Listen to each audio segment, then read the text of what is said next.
Atos, capítulo 17, do verso 15 em diante, a palavra de Deus diz assim: os responsáveis por Paulo levaram-no a Atenas e regressaram trazendo ordens a Silas e Timóteo para que o mais depressa possível fossem ter com ele. Enquanto Paulo os esperava em Atenas, o seu espírito se revoltava em face da idolatria dominante na cidade. Por isso, dissertava na sinagoga entre os judeus e os gentios piedosos, também na praça todos os dias, entre os que ali se encontravam. E alguns dos filósofos epicureus e estoicos contendiam com ele, havendo quem perguntasse: que quer dizer esse tagarela? E outros: parece pregador de estranhos deuses, pois pregava a Jesus e a ressurreição. Então, tomando-o consigo, o levaram ao Areópago, dizendo: poderemos saber que nova doutrina é essa que ensinas, posto que nos trazes aos ouvidos coisas estranhas? Queremos saber o que vem a ser isto. Pois todos os de Atenas e os estrangeiros residentes de outra coisa não cuidavam senão dizer ou ouvir as últimas novidades. Então Paulo, levantando-se no meio do Areópago, disse: senhores atenienses, em tudo vos vejo acentuadamente religiosos, porque, passando e observando os objetos do vosso culto, encontrei também um altar no qual está inscrito: ao Deus desconhecido.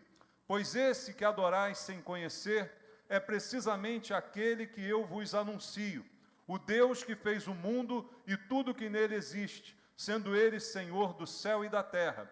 Não habita em santuários feitos por mãos humanas, nem é servido por mãos humanas, como se de alguma coisa precisasse, pois ele mesmo é quem a todos dá vida, respiração e tudo mais. De um só fez toda a raça humana para habitar sobre toda a face da terra, havendo fixado os tempos previamente estabelecidos e os limites da sua habitação, para buscarem a Deus, se porventura tateando o possam achar, bem que não está longe de cada um de nós, pois nele vivemos e nos movemos e existimos, como alguns dos vossos poetas têm dito, porque dele também somos geração. Sendo, pois, geração de Deus, não devemos pensar que a divindade é semelhante ao ouro, à prata ou à pedra, trabalhados pela arte e imaginação do homem. Ora, não levou Deus em conta os tempos da ignorância. Agora, porém, notifica aos homens que todos em toda parte se arrependam, porquanto estabeleceu um dia em que há de julgar o mundo com justiça, por meio de um varão que destinou e acreditou diante de todos, ressuscitando-o dentre os mortos. Quando ouviram falar de ressurreição de mortos, uns escarneceram e outros disseram: a respeito disso, te ouviremos numa outra ocasião. A essa altura, Paulo se retirou do meio deles. Houve, porém, alguns homens que se agregaram a ele e creram. Entre eles estava Dionísio, o Areopagita, uma mulher chamada Dâmaris, com eles outros mais. Amém. Senhor, muito obrigado por nós estarmos juntos na Tua casa. E podemos, nesse momento, ler a Tua palavra. E nós não queremos nos limitar a lê-la, nós queremos entendê-la. E uma vez entendendo, queremos praticar os princípios aqui apresentados. Portanto, Senhor, te pedimos em oração que seja o Senhor, através do Espírito Santo, a falar a cada um de nós. Pois não viemos aqui ouvir homens com suas doutrinas e filosofias, mas viemos ouvir a palavra do Senhor. Que ela nos seja entregue essa noite com verdade, para que ela toque nos nossos corações e produza mudança em nossas vidas. Pai Santo, eu entrego a minha vida em Tuas mãos e clamo pela unção do Teu Espírito, para que eu seja capaz de ministrar a Tua palavra de acordo com a Tua vontade. Assim oro com meus irmãos, em nome de Jesus. Amém. Podem sentar, irmãos. Amados, esse texto continua bem atual para os nossos dias. Embora tenha se passado aí há mais de 2000 anos atrás, aquilo que Paulo enfrenta em Atenas é bem parecido com aquilo que nós enfrentamos hoje, se quisermos pregar o Evangelho da mesma maneira que Paulo pregava. Ele está em Atenas, que podia ser considerada naquele tempo como a capital cultural do mundo. Embora o poder estivesse concentrado em Roma, Atenas ainda era a fonte da sabedoria, da cultura, de todas essas coisas importantes naquela época. E da mesma forma que naquela época a incredulidade, a idolatria imperavam no meio das pessoas, hoje também elas se multiplicam no nosso meio. Ou a pessoa é incrédula, não crê em nada, não crê em Deus, não tem religião, não crê em coisa alguma, ou muitos se apegam a superstições, a ídolos, a coisas que tentam tomar o lugar de Deus. Foi esse quadro que o apóstolo Paulo encontrou em Atenas. Alguns, por sua suposta inteligência, recusavam simplesmente a ideia de Deus.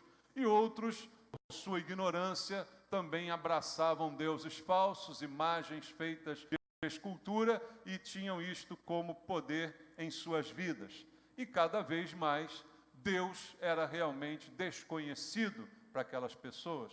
E a gente pode fazer a mesma comparação com os dias atuais.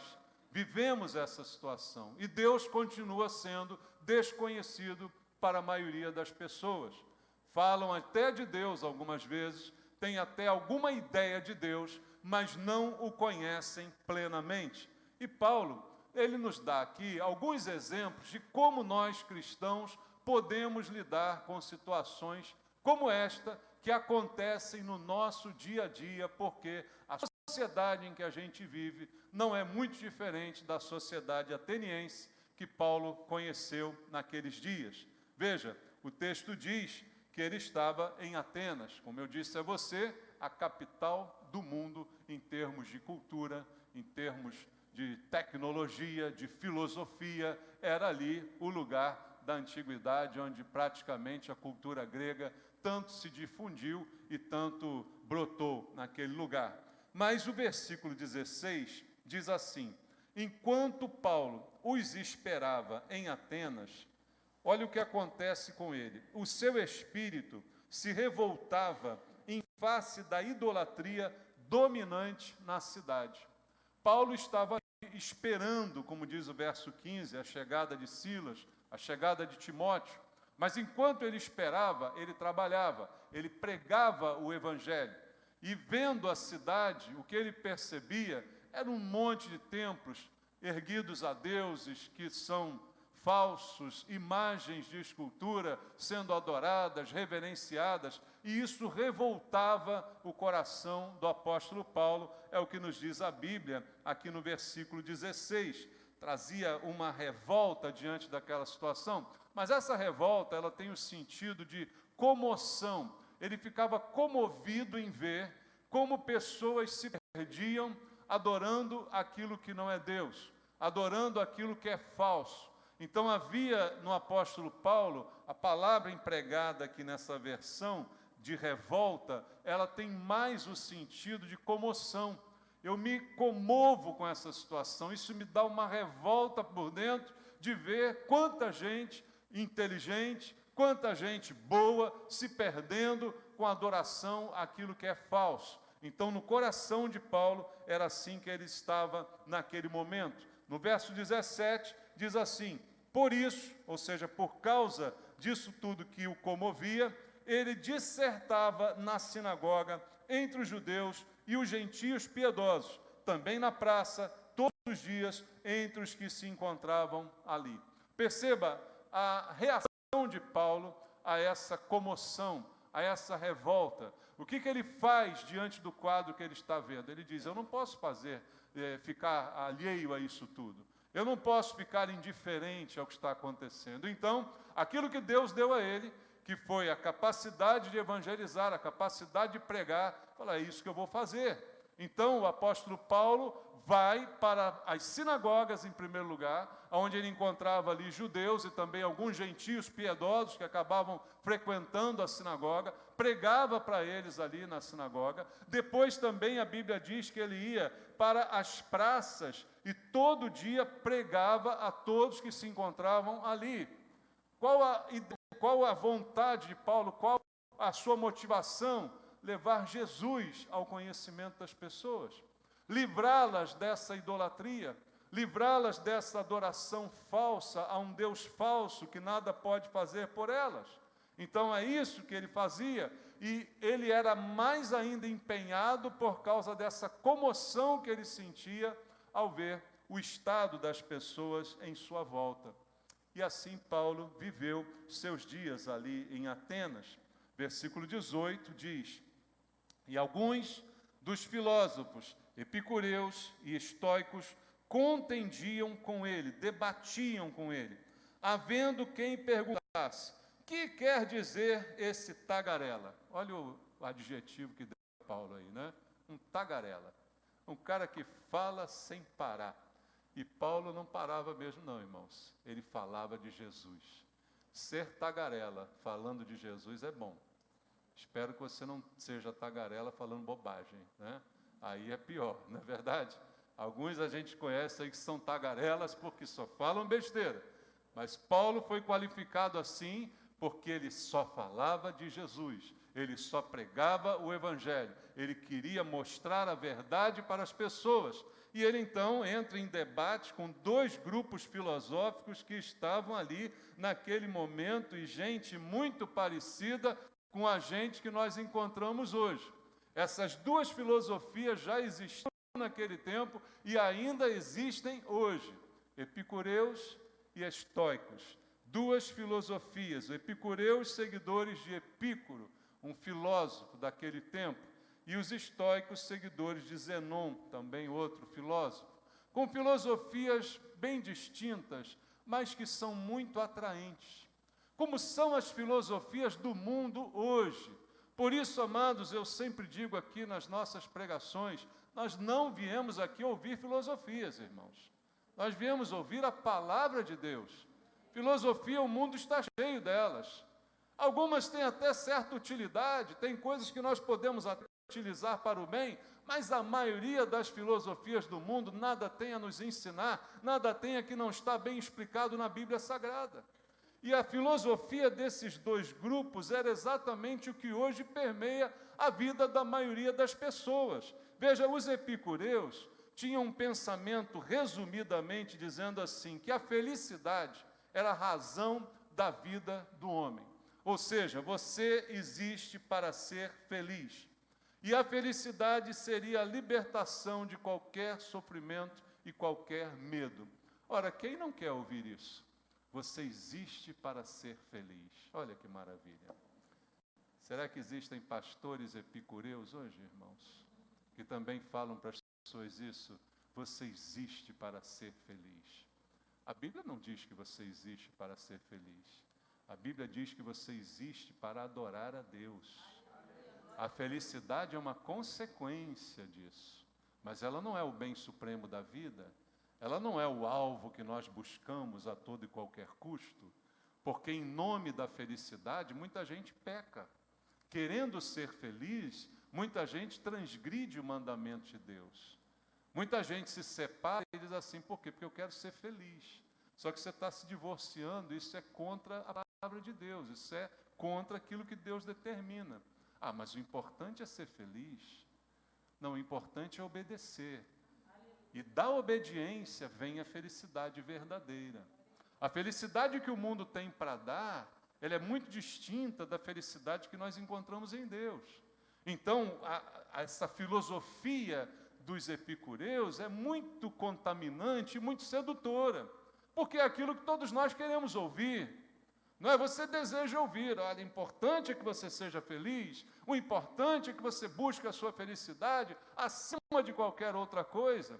E aí, se eu juntar isso com Deus, então, olha que maravilha, Deus quer te ver feliz. Quem não gosta disso, né? Não há nada de errado nisso, mas o problema é a gente colocar isso como o princípio do Evangelho. E o princípio do Evangelho não é esse. O princípio do Evangelho é Deus quer ver você salvo. Deus quer perdoar os seus pecados. Você nunca vai ser feliz enquanto continuar na prática do pecado. A prática do pecado, a Bíblia diz, te separa de Deus. Isaías 59 diz isso. Os nossos pecados fazem separação entre nós e o nosso Deus. Então a mensagem do Evangelho não é trazer felicidade ao homem, mas trazer perdão ao homem. E o homem precisa reconhecer que precisa de perdão. Mas se ele é um epicureu, ele não quer saber disso, ele quer saber de doutrinas, de filosofias que promovam o seu bem-estar, a sua felicidade, acima de qualquer outra coisa. Para um epicureu não existe pecado, o que existe é falta de felicidade. Se você está feliz sendo pecado ou não, isso não importa. O que importa é que você está bem. Essa é a filosofia dos epicureus. E esses homens contendiam com Paulo. É claro que vão contender com ele, porque ele está pregando tudo ao contrário do que eles diziam. Mas também existiam os estoicos, seguidores de Zenon. Estes também estão presentes na sociedade atual, porque eles enfatizam a razão em detrimento daquilo que é emocional ou do que é espiritual. E para um estoico, tudo é Deus, e Deus está em tudo. Para eles, a razão é o mais importante do que qualquer outro pensamento. Então, eu preciso compreender tudo apenas com a razão. Veja, isso é bem importante. A nossa própria fé, hoje mesmo de manhã, se tem um versículo que diz que o nosso culto racional é o nosso sacrifício vivo, santo e agradável a Deus. Está na Bíblia. Eu tenho que ter entendimento do porquê estou cultuando, eu preciso compreender a minha fé, mas a minha fé não é só baseada na razão, senão não seria fé. Então eu tenho que levar em conta também o aspecto espiritual, e isso é algo que os estoicos certamente não queriam lidar. Então a busca aqui é pelo conhecimento, a busca aqui é pelo engrandecimento pessoal, a busca é a evolução através da liberação mental do conhecimento e o que o conhecimento pode trazer de bom para você. Vivemos também no mundo hoje, entre esses extremos, entre aqueles que acham que o importante é ser feliz e entre aqueles que acham que o importante é conhecer tudo. E normalmente esses, ao contrário dos estoicos, acabavam se tornando hoje como ateus, né? Porque o conhecimento é o bem supremo da minha vida. Então, eu não preciso acreditar em nada, nem em ninguém. São esses dois grupos que estavam ali contendendo, debatendo com o apóstolo Paulo, e ele, como um tagarela, assim citado por eles, falando, pregando a palavra de Deus. Mas veja o que aconteceu, versículo 19. Então, tomando-o consigo, o levaram ao Areópago, dizendo: poderemos saber que nova doutrina é essa que ensinas, posto que nos trazes aos ouvidos coisas estranhas. Queremos saber o que vem a ser isso, pois todos os de Atenas e os estrangeiros residentes de outra coisa não cuidavam, senão dizer ou ouvir as últimas novidades. Veja, ele falava tanto, ele era tão empenhado em pregar o Evangelho, era tão determinado, que ele acabou promovendo um desejo daquelas pessoas de ouvirem mais. Mas esse desejo não era um desejo de ouvir sobre Deus, era apenas o desejo de conhecer uma novidade. Isso não faz sucesso, irmãos? Novidade. As pessoas hoje não vivem à busca de novidades. Não existem algumas igrejas que proporcionam novidades do que o bom e velho Evangelho, né? Eu não preciso receber alguma coisa nova, alguma novidade que me anime a ser um cristão melhor. Veja como essa sedução da novidade também está presente em nós, na nossa sociedade e também no nosso meio. A busca pela novidade. Atenas, uma cidade moderna mesmo naquela época, queria saber as últimas novidades. Compara com um grande centro hoje aqui, no nosso mundo, Nova York, São Paulo, próprio Rio de Janeiro, lugares onde a gente quer saber a moda, qual é a última novidade, qual é a última moda, qual é o último assunto, eu quero me inteirar sobre ele. E eles então levam Paulo ao Areópago, um local de reunião da nata da sabedoria na cidade de Atenas. Um local de reunião de filósofos, de pessoas inteligentes, de pessoas cultas, de pessoas muito bem preparadas e que gostavam de ter as últimas novidades sobre todas as coisas. É para lá que levam o apóstolo Paulo.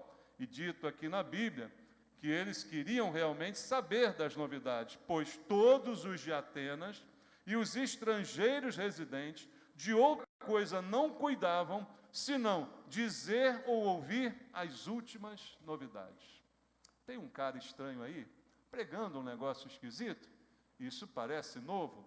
Eu quero saber mais sobre isso. Não que eu esteja muito interessado em mudar a minha opinião, mas eu quero conhecer. Que novidade é essa, né? Que coisa estranha que esse cara está trazendo. Então, com esse intuito, levaram Paulo para o Areópago. E diz aqui o verso 22. Então, Paulo, levantando-se no meio do Areópago, disse: Senhores atenienses, em tudo vos vejo acentuadamente religiosos.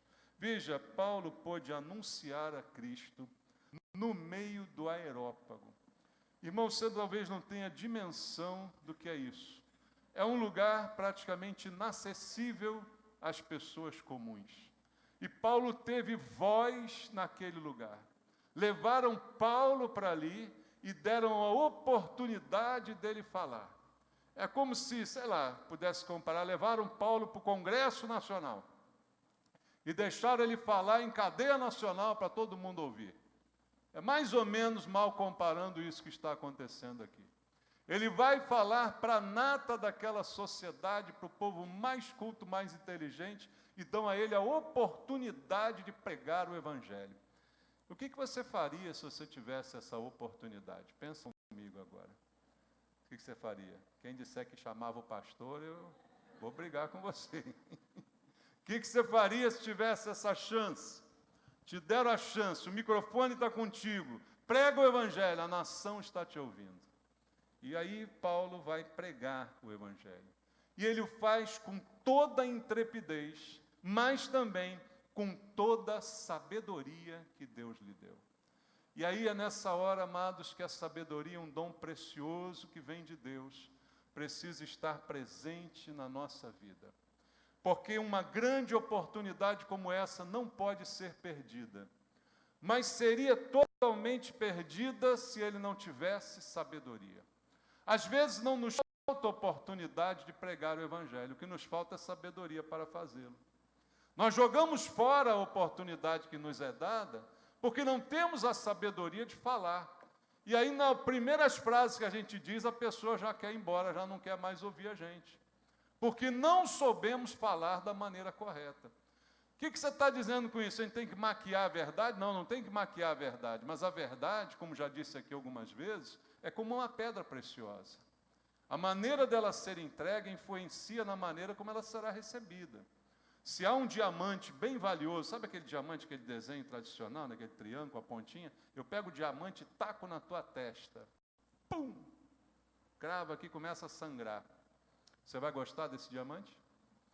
Mas é o mesmo diamante. Mas se eu pegar esse diamante e botar numa caixinha de veludo, né, com a cobertura bonita, um lacinho dourado, como é que você vai receber esse diamante? Completamente de forma diferente. Mas é o mesmo diamante. O diamante não mudou. O que mudou foi a maneira de você entregá-lo. A palavra de Deus é um diamante também. A doutrina do Senhor é um bem valiosíssimo. Mas a maneira como a gente entrega para as pessoas pode afastá-las ou pode transformá-las. Elas podem receber bem ou podem simplesmente já de cara descartá-las. E Paulo, toda a sabedoria de Deus, ele começa já dizendo aqui no versículo 22, Senhores atenienses, em tudo vos vejo acentuadamente religiosos. Ele mentiu? Não. Ele viu a quantidade de templo, a quantidade de altares que tinha na cidade, ele viu a crendice toda daquele povo, ele diz, olha, vocês são muito religiosos. Ele faz um elogio, porque aquilo naquele momento era um elogio. E quando a gente recebe um elogio, a gente já fica todo, né? Opa, continua aí, estou gostando desse papo. Continua aí, estou gostando dessa conversa. E aí Paulo vai começar a pregar. E ele diz no verso 23, porque, passando e observando os objetos do culto, encontrei também um altar, no qual está inscrito, ao Deus desconhecido. Pois esse que adorais sem conhecer, é precisamente aquele que eu vos anuncio. Isso é uma pérola, irmãos, de Paulo. Porque os atenienses, nas suas superstições, como todos os idólatras, são supersticiosos, carregam seus bonecos ou cruzes ou qualquer objeto no intuito de isso dar-lhes sorte, na verdade não deixa de ser uma superstição. E eles eram também assim supersticiosos, de tal modo que tinham tantos deuses, como a gente viu em culturas passadas, Deus para o sol, Deus para a lua, Deus para a terra, para a colheita, Deus para isso, Deus para aquilo outro, tinha Deus para tudo. Mas vai que eu esqueci um Deus, aí vai vir por ali a minha ruína. Então eles acharam uma solução. Vamos fazer um altar aqui sem nenhuma imagem, apenas dizendo, ao Deus desconhecido. Se tiver algum Deus que eu não agradei, pronto, já está agradado aí, é ele. O Deus desconhecido vai olhar assim, opa, lembraram de mim, está aqui, ó, meu altar, vou abençoá-los. Essa é a superstição daquele povo. Então, o intuito de ter um altar ao Deus desconhecido é agradar qualquer um que apareça ou que alguém invente. E aí, Paulo, olhando aquilo, quando aquele altar, ele falou, é aqui que eu vou pegar. É aqui que a palavra vai começar a ser ministrada. E ele disse para eles, eu vejo que vocês são muito religiosos, mas eu vi passando por aí que tem um altar a um Deus que vocês não conhecem. Como vocês não conhecem, é sobre ele que eu quero falar. Eu não quero falar sobre nenhum outro que vocês já conhecem, mas sobre esse, que é desconhecido, mas que eu conheço e vim aqui apresentar para vocês. O Deus desconhecido para vocês, mas que para mim é o Deus verdadeiro. E aí Paulo apresenta o Deus verdadeiro àqueles que nunca o conheceram. E começa a pregar simplesmente quem é Deus. Ele diz no verso 24, o Deus que fez o mundo e tudo que nele existe, sendo ele Senhor do céu, da terra, não habita em santuários feitos por mãos humanas. Enquanto você tem um Deus especialista em terra, outro em céu, outro em lua, outro em mar, outro em árvore, outro em bicho, eu estou apresentando aqui o Deus que fez tudo isso. Ele é o Senhor de tudo isso. Ele aglutina nele todas essas crenças de vocês. E ele ainda é diferente porque ele não habita num templo que você possa construir para ele. Ele não é representável por uma imagem que você possa esculpir. Paulo diz simplesmente isso. Nem é servido, verso 25, por mãos humanas, como se de alguma coisa precisasse, pois ele mesmo é quem a todos dá vida, respiração e tudo mais. Ele diz, olha, esse Deus que você não conhece, ele não precisa, como os outros, que você coloque um pratinho de comida para ele, que você bote uma luzinha para ele não ficar no escuro. Ele não precisa que você vá lá, troque a roupinha dele. Ele não precisa de nada disso. Porque é ele que, pelo contrário, te dá tudo isso. É ele que faz você viver, você respirar. É ele que sustenta até o ar que você respira. Então, esse Deus é completamente diferente do que vocês estão acostumados.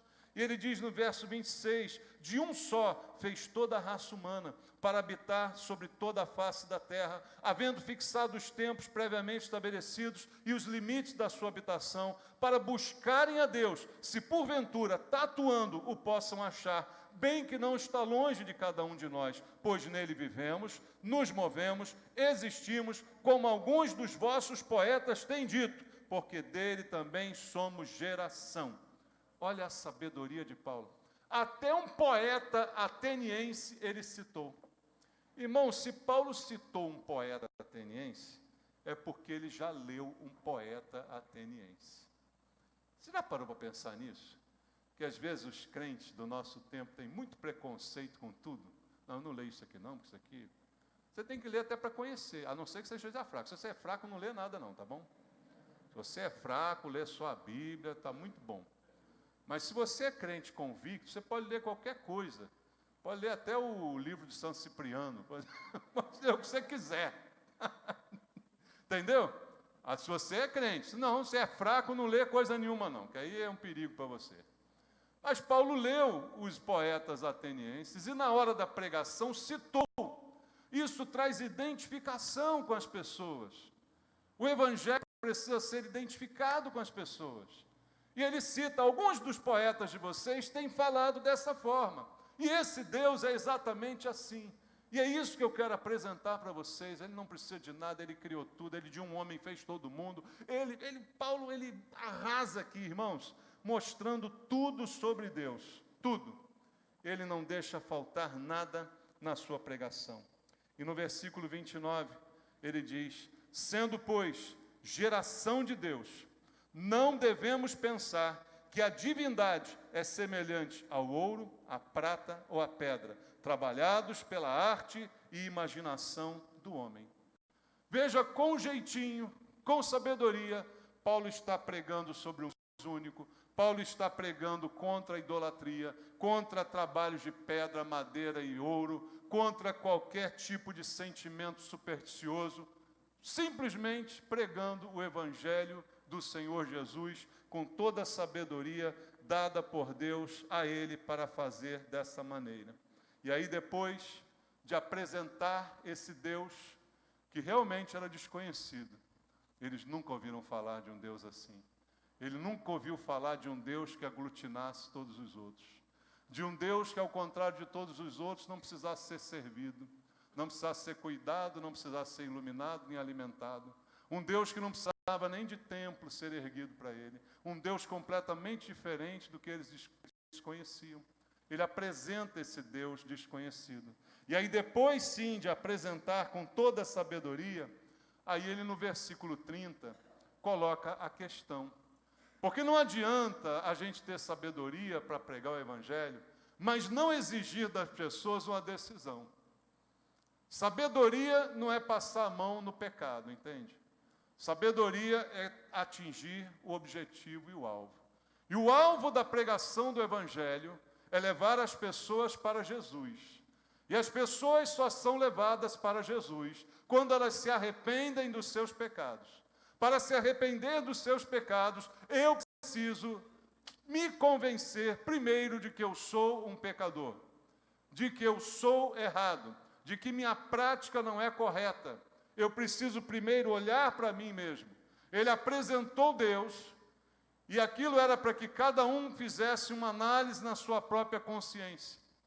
Eu tenho servido a outros deuses, eu tenho adorado de pedra, de barro, de bronze, de ouro, eu tenho levado comida, pratinho, luz, eu tenho botado roupinha, eu tenho feito tudo isso. Mas uma vez apresentado o Deus verdadeiro, no versículo 30, Paulo traz um versículo essencial para a gente entender a salvação em Cristo. Ele diz, ora, não levou Deus em conta os tempos da ignorância.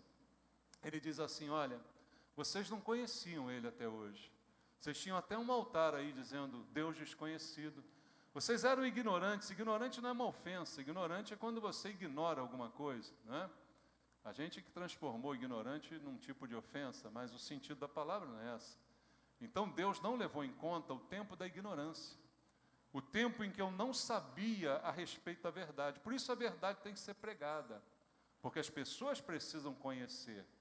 Como disse Jesus, conhecereis a verdade e a verdade vos libertará.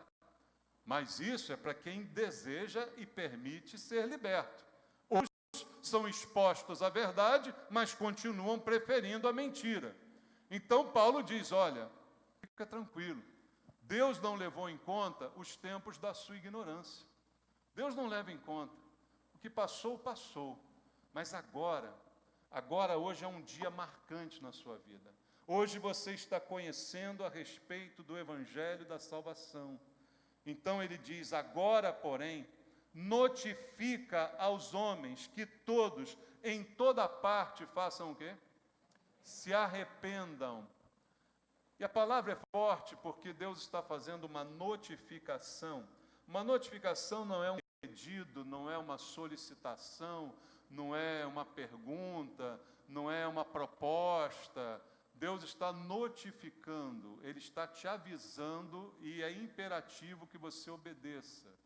A gente encontra essa palavra no meio jurídico, quando você é notificado de alguma coisa, você é notificado que precisa comparecer perante o juiz, você é notificado que precisa ir à delegacia prestar um depoimento.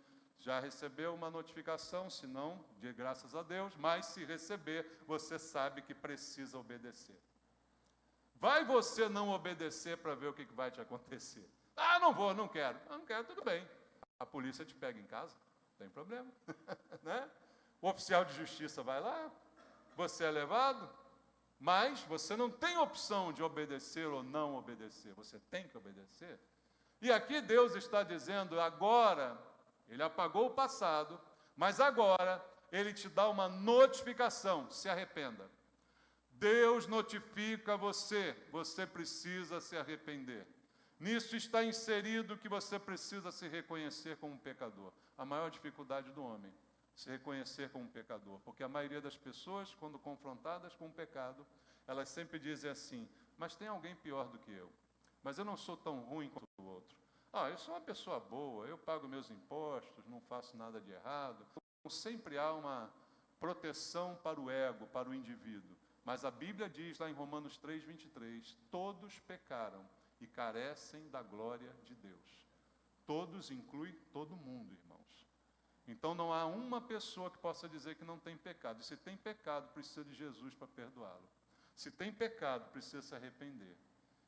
Então, amados, veja, o próprio Senhor Jesus, quando perdoa aquela mulher que foi surpreendida em adultério, Ele disse, aquele que não tiver pecado, atire a primeira pedra. Quantas pedras foram arremessadas para a mulher? Nenhuma, porque todos tinham pecado. Quem então olha para dentro da consciência sabe, embora no discurso você diga que você é uma boa pessoa, internamente você sabe que você não agrada a Deus em todo o tempo e que você peca muitas vezes pelo seu procedimento, pelo seu pensamento, pelas suas atitudes, pelos seus desejos, você acaba pecando. E se há pecado, a única solução bíblica para o pecado é arrependimento e fé em Cristo. Fé em Cristo para substituir você na punição pelo pecado. A Bíblia diz que a punição pelo pecado é a morte, o salário do pecado é a morte, mas o dom gratuito de Deus é a vida eterna. Então, o salário do pecado vai vir sobre aquele que peca.